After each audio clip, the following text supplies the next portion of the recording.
Assalamualaikum warahmatullahi wabarakatuh. Buat teman-teman yang belum tahu atau sudah paham, pembahasan kali ini saya akan membahas untuk teman-teman nih, jangan sembarangan untuk menggunakan noken as dengan lift yang tinggi. Nah, untuk pembahasan lift tinggi itu sebenarnya begini, teman-teman. Jadinya kenapa kita nggak boleh sembarangan atau asal pasang noken as yang liftnya terlalu tinggi. Jadi untuk noken as yang terlalu tinggi sebenarnya banyak keuntungan. Dan keuntungannya itu yang pertama adalah overlapnya dia bisa tinggi. Nah, overlap tinggi atau liftnya tinggi mempengaruhi kinerja di bagian atas, dan napasnya biasanya panjang. Untuk di bawah juga responsif, di atasnya juga napasnya panjang. Jadi seperti itu, teman-teman. Nah, tapi ternyata lift tinggi itu dia, kalau memang kita tidak tahu, itu bisa berakibat fatal, teman-teman, ke motor kita. Jangan sampai karena kita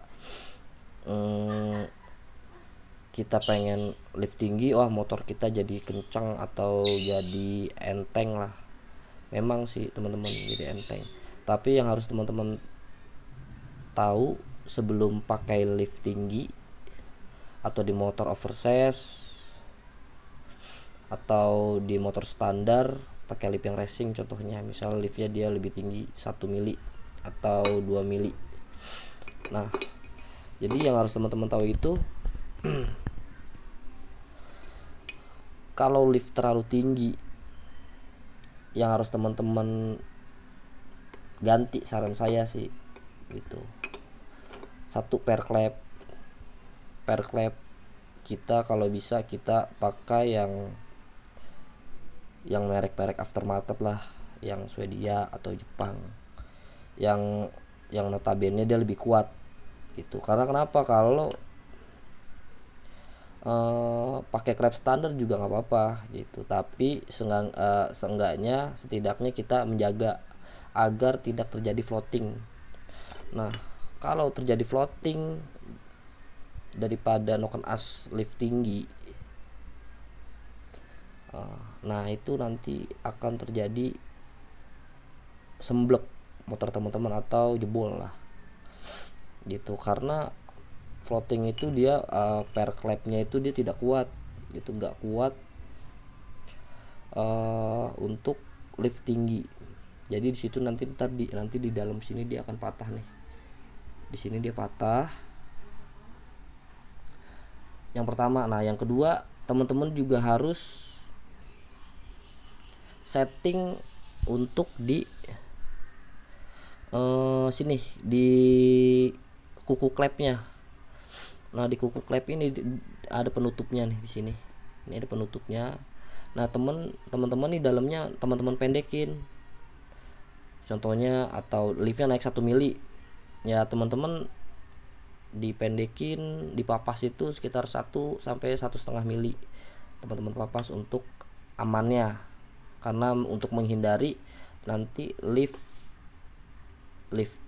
itu full satu di ujung noken asnya, nanti agar tidak menyentuh si klep. Nah, kalau teman-teman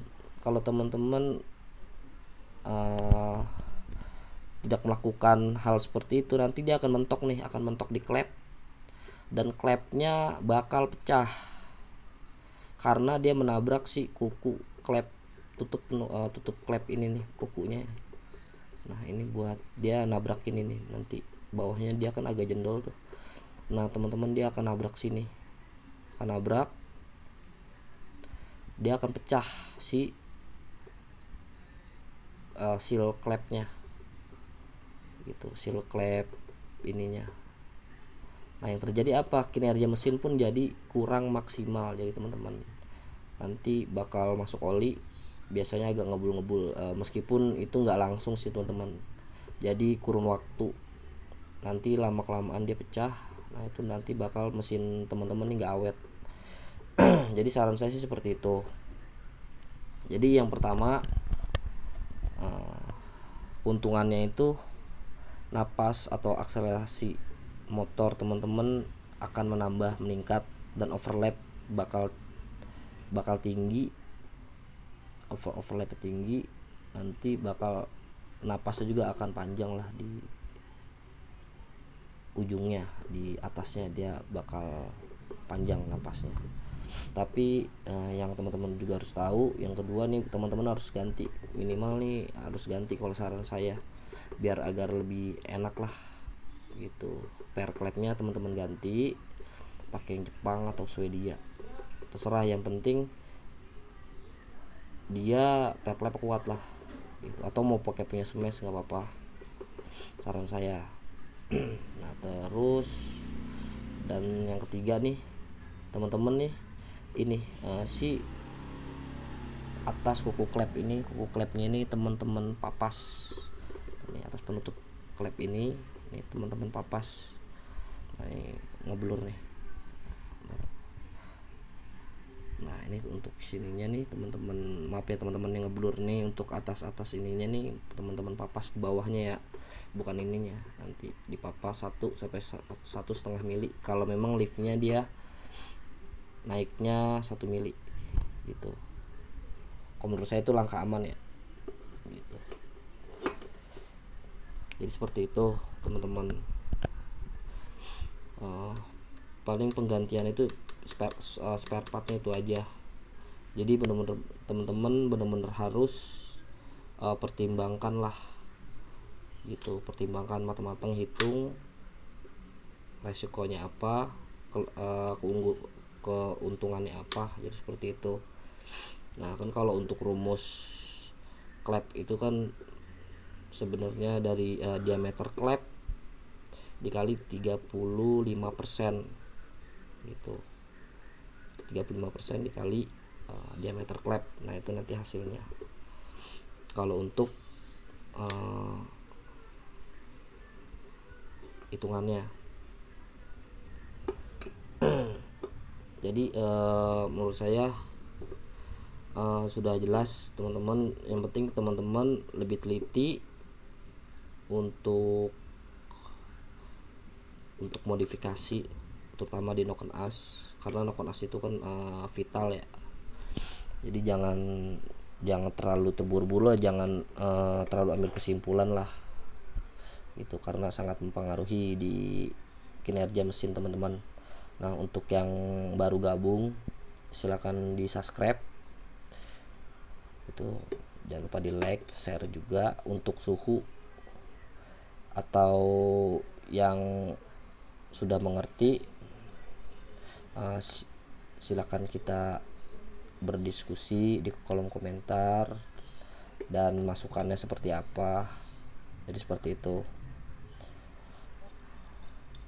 Oh iya, ini teman-teman, ini yang saya jelaskan ini motor Mio ya, motor Mio. Jadi seperti itu teman-teman. Semoga penjelasan saya mudah dimengerti nih buat teman-teman yang atau pemula gitu. Saya sih mau simpel aja untuk menjelaskannya agar teman-teman juga mengerti ya, paham lah itu. Paling seperti itu aja. Salam otomotif. Assalamualaikum warahmatullahi wabarakatuh.